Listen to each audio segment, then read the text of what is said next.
இயேசுவுக்கே புகழ். இயேசுவில் பிரியமானவர்களே, இன்று நம் ஆண்டவர் திருப்பாடல் 16 அதிகாரம் 11 வசனத்தினூடாக இவ்வாறு நம்மோடு பேசுகின்றார். உமது முன்னிலையில் எனக்கு நிறைவான மகிழ்ச்சி உண்டு, உமது வலப்பக்கத்தில் எப்போதும் பேரின்பம் உண்டு. ஆம் பிரியமானவர்களே, நாங்கள் ஆண்டவருக்கு முன்னால் போய் நிற்கும் போது எங்களுக்குள்ள ஒரு இனம் புரியாத உணர்வு ஏற்படும். சிலர் அழுவாங்க, சிலர் நிம்மதியான அமைதியான ஒரு ஃபீலிங்கை உணருவாங்க. இது ரெண்டுமே உண்டு தான். எப்படி தெரியுமா? எல்லா விதமான உணர்வுகளுமே நாங்கள் ஆண்டவர்கிட்ட சமூகத்தில் இருக்கும்போது தான் ஏற்படும். நாங்கள் அவரோடு இருக்கும்போது எதற்குமே கவலைப்படக்கூடாது. ஏனென்றா அவர் எங்களோட தகப்பன். அவருடைய பிள்ளைகள் கஷ்டப்படவோ கண்ணீர் சிந்தவோ அவர் ஒரு நாளும் அனுமதிக்க மாட்டார். அன்று சிலுவையில் அறைந்து கல்வாரி மலையில் அவர் இருக்கும்போது வலதுபுற சிலுவையில் இருந்த கல்வனுக்கு அவர் இவ்வாறு கூறினார், இன்று நீ என்னோடு வான் வீட்டில் இருப்பாய் என்று.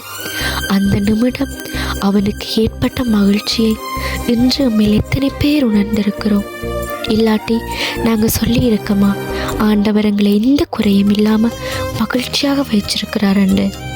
இல்லை, நாங்கள் ஆண்டவரை பேசி திட்டுவோமே தவிர ஒரு நாளும் புகழ மாட்டோம். இன்று சொல்லுங்க, ஆண்டவர் முன்னிலையில் எனக்கும் என்னுடைய குடும்பத்துக்கும் நிறைவான மகிழ்ச்சி உண்டு என்று. அவர் என்னையும் என் குடும்பத்தையும் எல்லா விதமான தீங்குக்கும் விலக்கி இன்று வரை வழிநடத்தி வருகிறார். முழுமையான ஆசீர்வாதத்தால் என்னையும் என் குடும்பத்தையும் அவர் நிரப்பி அவருடைய சமூகத்தில் அவர் எங்களை வழிநடத்துகிறார் என்று சொல்லுங்க. ஆம் பிரியமானவர்களே, எந்த சூழ்நிலையிலையும் மனுஷங்களை நம்பி போயிடாதீங்க. அவங்க எல்லோரும் நீங்கள் கஷ்டப்படுறதை தான் விரும்புவாங்க.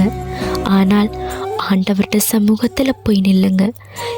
நீங்கள் கண்ணீர் சிந்தினாலும் அவர் அதை துடைத்து நிறைவான சந்தோஷத்தால் உங்களை நிரப்புவார்.